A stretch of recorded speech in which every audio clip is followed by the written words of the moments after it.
যেই যুবকেরা নাটক সিনেমা দেখে না এদের জন্য সূরা মুলকটা হলো ঘুমের ঔষধ। সুন্দর কণ্ঠ দিয়ে সূরা মুলকটাকে লাগাইয়া যখন বান্দাটা ঘুমায়া যায়, সূরা মুলকটা লাগাইয়া যদি ঘুমায়া যেতে পারে, মনে রাখবেন মুলকের সাথে যদি সম্পর্ক লাগানো যায়, এই সূরা মুলক আপনার জাহান্নাম থেকে টাইনা জান্নাতে নিয়ে যাবে।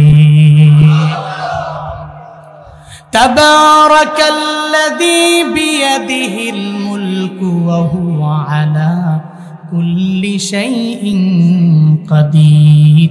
চিল্লায়ে পড়েন আল্লাহু আকবার। সূরাতুল মুলক এত পরিমাণে এক দামি সূরার নাম। মদিনাওয়ালা নবী বলেন এই সূরা মুলক যেই বান্দা নিয়মিত পাঠ করবে, হাসরের ময়দানে এই সূরা মুলকটাই পাঠকারীর জন্য নিজেই শাফে হয়ে যাবে, সুপারিশকারী হয়ে যাবে। বান্দা যদিও জাহান্নামের দিকে আগায়া যায়, জাহান্নামের দিকে দৌড়ায়া যায়, সূরা মুলক যে দাঁড়ায়া যাবে, রবের দরবারে বলবে, ও আল্লাহ বান্দারে কই দেন, কই জাহান্নামে দেই। কি কারণে? তার বদ আমলের কারণে জাহান্নামে দেই। সূরা মুলক বলবে, ও আল্লাহ এই বান্দা তো রাতের বেলা ঘুমানোর আগে আমারে ভুলেন নাই, সুন্দর করে করে আমি মুলকের বান্দাটা পইরা নিল, ওরে জাহান্নামে দেওয়া যাবে না। সুপারিশ করবে, ওরে জাহান্নাম থেকে ফিরাইয়া জান্নাতে ঢুকাইয়া দেন। কত পরিমাণে সূরার পড়নেওয়ালা, কত দামি। দুনিয়াতে মানুষ বাঁচার জন্য উকিল ধরে, উকিল। দেখবেন ওই ব্যক্তি যদি অন্যায়কারীও হয়, দেখবেন উকিল তার পক্ষে ওকালতি করে টাকার বিনিময়ে। সূরাতুল মুলক এমন এক উকিল হবে, মদিনাওয়ালা নবী বলেন বান্দারে মাফ কইরা জান্নাতের মধ্যে দেওয়ার জন্য সূরা মুলকটা বান্দার জন্য নিজেই একজন উকিল হয়ে যাবে। চিল্লায়ে পড়া যাবে কি সুবহানাল্লাহ। এক নাম্বার হয়ে যাবে শাফে, দুই নাম্বার হয়ে যাবে উকিল বান্দার জন্য। শুধু তাই না, কবরের আযাব দেওয়ার জন্য আযাবের ফেরেশতারা বান্দার ধারে কাছে আসতে পারবে না সূরা মুলকের পাওয়ারে। কবরের আযাব এত ভয়ঙ্কর, যে আযাব সহ্য করার মতো ক্ষমতা আমি জুনায়েদ আল হাবিবের নাই, আপনারও নাই।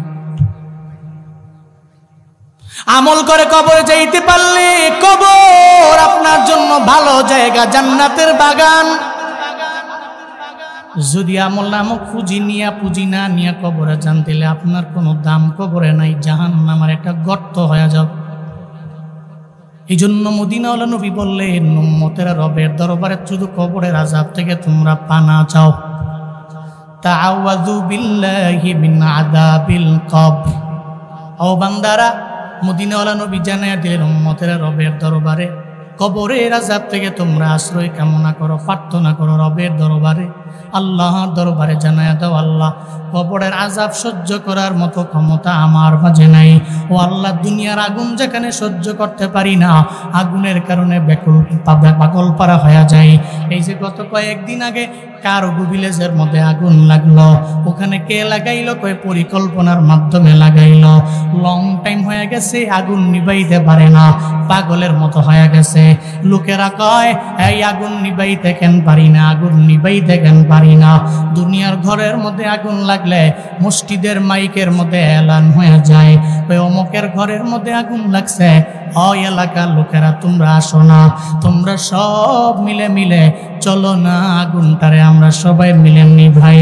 এই লোকটা বড় গরিব মানুষ, বড় অসহায়, চলো না এই লোকের ঘরটা পুরে সারকার হয়ে যাচ্ছে, নিবানোর জন্য যাই।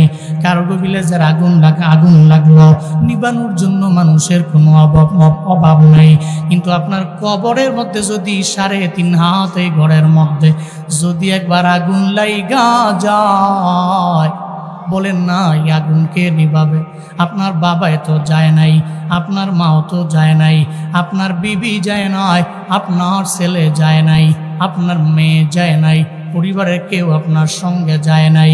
যেই কবরের দরজা নাই, যেই কবরের জানালাও নাই, ওই কবরে আপনি একা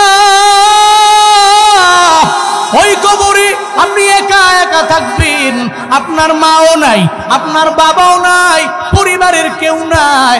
কবরের মধ্যে আপনি একা একা যে রইলেন, আগুনটা নিবাইব কেডা? কেউ তো নিবানোর মতো নাই রে বাপ, কেউ নিভাতে যেতেও পারবে না। এই জন্য মদিনাওয়ালা নবী জানায়া দিল, ও উম্মতেরা, তাআওয়াযু বিল্লাহি মিন আযাবিল কবর, আযাবের কবরের আযাব থেকে রবের দরবারে তোমরা পানা চাও। শুধু তাই না, নবীর জিন্দেগিতে কোনো গুনাহ আছে? আছে?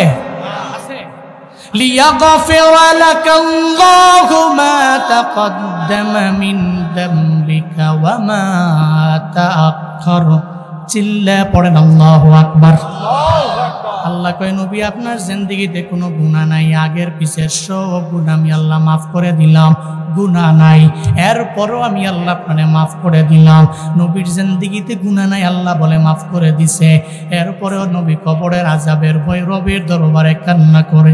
নামাজ শেষ হতে দেরি, রবের দরবারে আমার নবী আবদার জানায়, ও আল্লাহ, আল্লাহুম্মা ইন্নী আউযু বিকা মিন আযাবিল কবর ওয়া মিন আযাবিন নার ওয়া মিন ফিতনাতিল মাহইয়া ওয়াল মামাত ওয়া মিন ফিতনাতিল মাসীহিদ দাজ্জাল।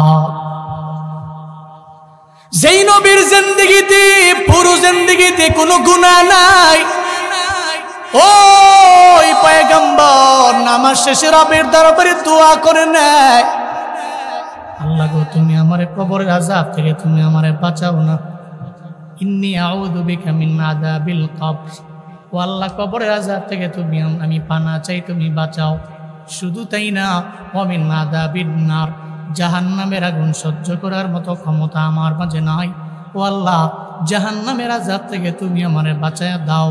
শুধু তাই না, এরপরে আবার নবী বলে, ওয়া মিন ফিতনাতিল মাহইয়া ওয়াল মামাত, ও আল্লাহ, মৃত্যুর যেই যন্ত্রণা, ওই জীবন মরণের ফিতনা থেকে তোমার দরবারে পানা চাই। শুধু তাই না, দাজ্জাল যে আসবে, এই দাজ্জালের ফিতনা থেকে তোমার দরবারে পানা চাই। নবী কেন দোয়া করতেন? মদিনাওয়ালা নবী সারা বিশ্বের সব উম্মতের শিখায়া দিয়া গেল, আমি নবীর গুনাহ নাই। ও উম্মতের, এরপরে আমি আল্লাহর দরবারে এতবার বললাম, তুমগো গুনাহ আছে, কবরের আযাবের ভয়ে তোমরাও রবের দরবারে দোয়া করে নাও। তোমরাও রবের দরবারে বলো, আল্লাহ মাফ করে দাও। আযাব সহ্য করার মতো ক্ষমতা বিন্দু মাত্র পরিমাণ আমার নাই, আল্লাহ তুমি মাফ করে দাও। নবী শিখায়া দিয়া গেলেন, উম্মতেরাও বলবে, আল্লাহুম্মা ইন্নী আউযু বিকা মিন আযাবিল কবর ওয়া মিন আযাবিন নার ওয়া মিন ফিতনাতিল মাহইয়া ওয়াল মামাত ওয়া মিন ফিতনাতিল মাসীহিদ দাজ্জাল। নবী দোয়া করতেন। আব্দুল্লাহ ইবনে মাসউদের বর্ণনা, তিনি বলেন, একটা বান্দারে যখন কবরের মধ্যে শুয়ে দেওয়া হবে, বান্দা যদি মান রব্বুক ওয়া মা দীনুক ওয়া মান হাদার রাজুলাল্লাযী বুইসা ফীকুম, এই ব্যাপারে যদি না বলতে পারে রব্বি আল্লাহ, বান্দা যদি না বলতে পারে, যদি বান্দা বলতে না পারে আমার নবী হযরত মুহাম্মদ সাল্লাল্লাহু আলাইহি ওয়াসাল্লাম, যদি বান্দা বলতে না পারে আমার ধর্ম ইসলাম, এটা যদি বলতে না পারে, যদি রবের নামও বলতে পারে নাই, ধর্মের নামও বলতে পারে নাই, বান্দা কিছুই বলতে পারে নাই, এমন হালাতে এই বান্দা সামনে তো চলে আসবে আযাবের গজবের ফেরেশতারা আসবে, তারে আযাব দেওয়ার জন্য। যখন তার পা বরাবর হাজির হয়ে যাবে, ওই বান্দাটা যদি কন্টিনিউ সূরা মুলক বান্দা যদি পাঠ কইরা থাকে, সূরা মুলকটা আব্দুল্লাহ ইবনে মাসউদ বলেন পায়ের সামনে গিয়া দাঁড়ায়া যাবে। ওই কি করবা? কয় তারে আযাব দেওয়ার জন্যই কবরের মধ্যে আসলাম। সূরা মুলক বলবে, ও আযাবের ফেরেশতা, এই বান্দারে পায়ের দিক দিয়ে আযাব দিও না, কারণ বান্দা পায়ের উপরে দাঁড়ায়া দাঁড়ায়া নামাজ আদায় করলো, পায়ের উপরে দাঁড়ায়া দাঁড়ায়া আমি মুলকেরে অনেক সময় বান্দা পইরা পায়ের মধ্যে ব্যথাও চলে আসলো, এরপরেও বান্দা সূরা মুলক পড়া বাদ দেয় নাই, ও ব্যস্ত ছিল, এরপরেও সূরা মূল পরা বাদ দেয় নাই। এই পায়ের দিক দিয়ে তুমি আযাব দিতে পারবা না। এরপরে চলে যাবে বুক এবং পেটের বরাবর। ওখানে যাওয়ার পরেও সূরা মুলক যে দাঁড়ায় যাবে, সূরা মুলক বলবে এই বান্দার পেটের মধ্যে আর বুকের মধ্যে আযাব দিতে পারবা না। কেন দিতে পারবো না? কারণ বান্দা তো আমি মুলকের তার বুকের মধ্যে ধারণ করলো। যে আমাকে বুকের মধ্যে ধারণ করতে পারে তার বুকের মধ্যে জীবনেও কোনোদিন তুমি শাস্তি দিতে পারো না। শুধু তাই না, ও আযাবের ফেরেশতা, তার বুকের মধ্যেও তুমি আযাব দিতে পারবা না। এরপরে চলে যাবে মাথার বরাবর। মাথার বরাবর যায় যখন আযাব দেওয়ার জন্য দাঁড়ায় যাবে, আযাবের ফেরেশতাটা সামনে দাঁড়ায় যাবে, তখন যে সূরা মুলক বলবে তার মাথার মধ্যেও তুমি আযাব দিতে পারবা না। কেন দিতে পারবো না? কয়ে বান্দা তো ব্রেইনের মধ্যে আমি সূরা মুলকের সেভ রাখলো, বান্দা তো আমারে সংরক্ষণ করলো, তার ব্রেইনের মধ্যে আমারে রাখলো, আমারে পড়লো। আমার পাঠকারী ব্রেইনের মধ্যে কোনো আঘাত তুমি দিবা, এটা জীবনেও কোনোদিন আমি সহ্য করতে পারবো না। এমন একটা অবস্থা হয়ে যাবে, আযাবের ফেরেশতা তার বডির যে কোনো জায়গায় আযাব দেওয়ার জন্য যাবে। দেখা যাবে সূরা মুলকের কারণে এই বান্দা বড় আযাব থেকেও বেঁচে যাবে। চিল্লায়া পড়া যাবে কি সুবহানাল্লাহ। এমন এক দামি সূরা, কবরের আযাব থেকে বাঁচার জন্য সূরা মুলকের কোনো বিকল্প নাই। সূরা মুলকের আমলটা বান্দা কন্টিনিউ করে নাও। আল্লাহ জাহান্নাম থেকে ফিরাইয়া সূরা মুলকের মাধ্যমে আল্লাহ জান্নাতের মধ্যে ঢুকাইয়া দিবে। শুধু তাই না, সূরা মুলক উকিল হয়ে গেল, আবার কবরের আযাবের সময়ে সূরা মুলক প্রতিবন্ধক হয়ে দাঁড়ায়া গেল। তাহলে ফায়দা আছে না নেই? আসেনি? আল্লাহ আমল করার তৌফিক দান করেন। তাবারাকাল্লাযী বিয়াদিহিল মুলকু ওয়া হুয়া আলা কুল্লি শাইইন কাদির। আল্লাহ পাক বলেন, তাবারাকা, বরকতময় আমার রব, যেই রবের বরকতের বিন্দু মাত্র পরিমাণ কোনো শেষ নাই। তাবারাকা আসলো বারাকাতুন থেকে। বারাকাতুন মানে কি? বেশি বেশি হওয়া। আমার রবের গুণের তো কোনো শেষ নাই। আমার রব তো এমন মাওলা, যেই রব পাওয়ারওয়ালা রব, যেই রব আমার দয়ালু রব। আল্লাহ জান্নাতেরও মালিক, আল্লাহ জাহান্নামেরও মালিক। আল্লাহর সিফতের কোনো শেষ, আল্লাহর সিফতের বিন্দু মাত্র পরিমাণ কোনো শেষ নাই। আল্লাহ কয় আমার পরিচয় শুনে যাও, তাবারাকাল্লাযী বিয়াদিহিল মুলক। আল্লাহ তো এমন রব, বরকতময় রব, যে আল্লাহর হাতে পুরা দুনিয়ার রাজত্ব। আসমান জমিন কে চালায়? কে চালায়? ডোনাল্ড ট্রাম্প চালায়। ডোনাল্ড ট্রাম্পের পরে জো বাইডেন আসবে মারামারি করে, কাটাকাটি করে। কে চালাবে? চালায় কে? কুলিল্লাহুম্মা মালিকাল মুলকি তুতিল মুলকা মান তাশা ওয়া তানজিউল মুলকা মিম্মান তাশা ওয়া তুইজ্জু মান তাশা ওয়া তুযিল্লু মান তাশা বিয়াদিকাল খায়র ইন্নাকা আলা কুল্লি শাইইন কাদির। চিল্লা পড়েন আল্লাহু আকবার।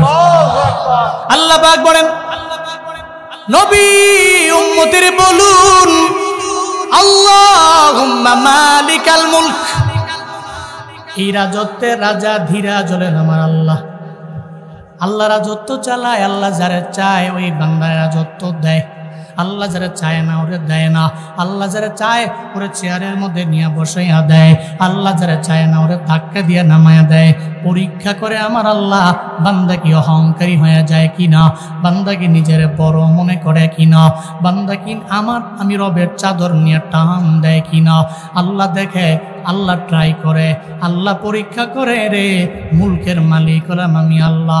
আমি আল্লাহ কোনো একটা বংশের রাজা তারে বানাইলাম, সে কি আবার ফেরাউনের মতো হয়ে গেল কিনা। যদি এর মতো হয়ে যায় আমি আল্লাহ চুবায়া চুবায়া মারব। আমি আল্লাহ আল্লাহ ডুবায়া ডুবায়া মারম, এমনকি এমন একটা হালাত তার এলাকার মধ্যে হয়ে যাবে, তার নামও কেউ নিতে পারবে না, তার পাশে ছিল সে এলাকার মধ্যে থাকতে পারবে না। এই যে টাঙ্গাইল ঘাটাইলে গত কয়েকদিন আমি গেলাম, ওখানে যাওয়ার পরে আমি ওখানে অনেক দিন ছিলাম। গত 3-4 বছর আগে একটা না একটা জায়গার মধ্যে আমি 5-6 দিন থাইকা এলাকার মধ্যে প্রোগ্রাম করলাম। ওই ঘাটাইলের মধ্যে পাওয়ারওয়ালা পুরো উপজেলার কমিশনার এত পরিমাণে ছিল পাওয়ার, উলামায়ে কেরামের মহাব্বত করত না, উলামায়ে কেরামের দেখতেও পারে না, কথায় কথায় আলেম রে গালি দেয়, হুজুর রে গালি দেয়। ওই সময় ছিল এত পরিমাণে পাওয়ার। 4-5 দিন আগে আমি গেলাম, বললাম এই হোটেলের মালিক আগে যে ছিল সে আছে নাকি? হুজুর এত নাই, এবং তার যত কর্মচারী ছিল একটাও নাই। ওরে এখন হারিকেন দিয়া টাঙ্গাইলে খুঁজে পাওয়া যায় না, ওরে ওন হারিকেন দিয়েও খুঁজে পাওয়া যায় না। কও কি ওনার পাওয়ার ছিল? পাওয়ার ছিল ওই সময়, এখন নাই। হোটেল মুটেল সেরা ভাগছেও, ওর শোরুম ছিল 2-3টা, ওখানে হোটেল ছিল কয়েকটা, একটাও নাই। আমি দেখতাম যে দিনে রাতে ওর কাছে লোকের অভাব নাই। তো একদিন একজনে জিজ্ঞেস করলাম, কেন আইসো? বসের কাছে আইসি। কেন? কই আমার একটা ফায়দার জন্য। তো কি ফায়দা? আমার এসে বিস্তারিত বললো, এই ফায়দার জন্য আইসি। বসের এখন যে 20,000 টাকা দিয়া দিলে আমার সব সহজ হয়ে যাবো গা। বসের এক বাহিনী আছে, লাগাইয়া দিব, সব সহজ। কি পাওয়ার ছিল, এখন কই সেই ক্ষমতা, কই সেই পাওয়ার? আল্লাহ কয় তুই অহংকারী, আমি তো মুলকের মালিক, আমি তো রাজাধিরাজ, আমি আল্লাহ যারা চাই ওরে বানাই, আমি আল্লাহ যারা চাই না ওরে বানাইয়া কান ধইরা নামায়া দেই।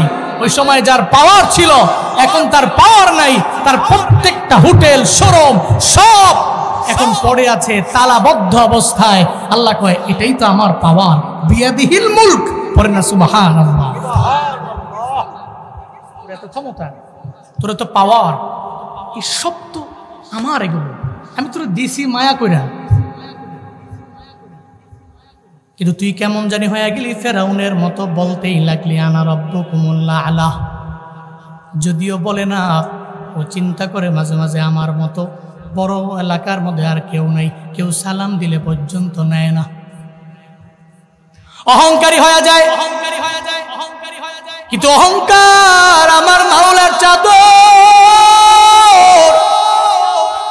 বরত্ব আমার রবের লুঙ্গি। ফামান নাযাআনি ওয়াহিদাম মিনহুমা, আল্লাহ পাক কয় যেই আমার বান্দাটাই অহংকারের চাদর এবং লুঙ্গি নিয়ে টানাটানি করবে, ফামান নাযাআনি ওয়াহিদাম মিনহুমা ফাযাবতুহু ফিন্নার, আমি আল্লাহ তার জাহান্নামের মধ্যে নিক্ষেপ করব।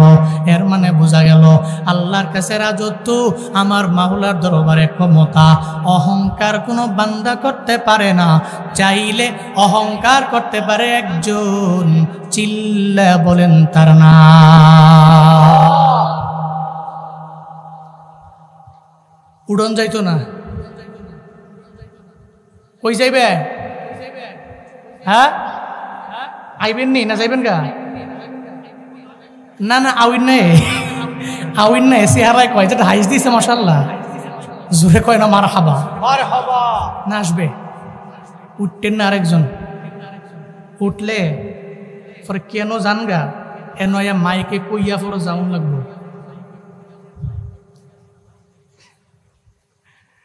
জোরে কোন সুবহানাল্লাহ, জোরে আলহামদুলিল্লাহ, আরো জোরে চিল্লা আল্লাহু আকবার। ক্ষমতার মালিক কে? আল্লাহ। জনগণ, জনগণ সকল ক্ষমতার উৎস। নাউজুবিল্লাহ কয় না? এটা জীবনেও একটা মুমিনে কামেল বিশ্বাস করতে পারে ক্ষমতার মালিক কে? আল্লাহ যারা দেয় ও পায়, আল্লাহ যারা দেয় না ও পায় না। কিন্তু মাঝে মাঝে পরীক্ষা করে, কারণ তিনি তো মালিকুল মুলক, যে বলছে না, তিনি তো তার হাতেই তো বিয়াদিহিল মুলক, ওনার হাতেই তো রাজত্ব। হযরত মূসা নবীর ব্যাপারে এমন কোনো বান্দা নাই জানে না। যে মূসা নবী আল্লাহর সাথে কথা বলে, কম বলে না বেশি বলে। আল্লাহর সাথে কথা বলনেওয়ালা হযরতে মূসা পয়গম্বর একদিন সামনে সব লোকদেরকে নিয়ে বয়ান করতে লাগলেন। হঠাৎ একজন দাঁড়ায় গেল, কয় মূসা বলেন না এই এলাকার মধ্যে, এই সমাজের মধ্যে, এই রাষ্ট্রের মধ্যে আপনার চাইতে কোনো জ্ঞানী মানুষ এই দুনিয়ার মধ্যে আসেনি? মূসা নবী চিন্তা করলেন, আল্লাহর সাথে আমি কথা বলি, কম বলি না, অনেক বেশি বলি, তাহলে মনে হয় আমারই পাওয়ার বেশি, আমারই ক্ষমতা বেশি, আমার জ্ঞানও বেশি, আমার চাইতে জ্ঞানী কেউ নাই। সঙ্গে সঙ্গে বলে দিল, এই যে ব্যক্তি তুমি আমার জিজ্ঞেস করলা আমার চাইতে জ্ঞানী কেউ আসেনি, জবাব নিয়ে নাও, আমি মূসার চাইতে জ্ঞানী এই পৃথিবীর মধ্যে কেউ নাই।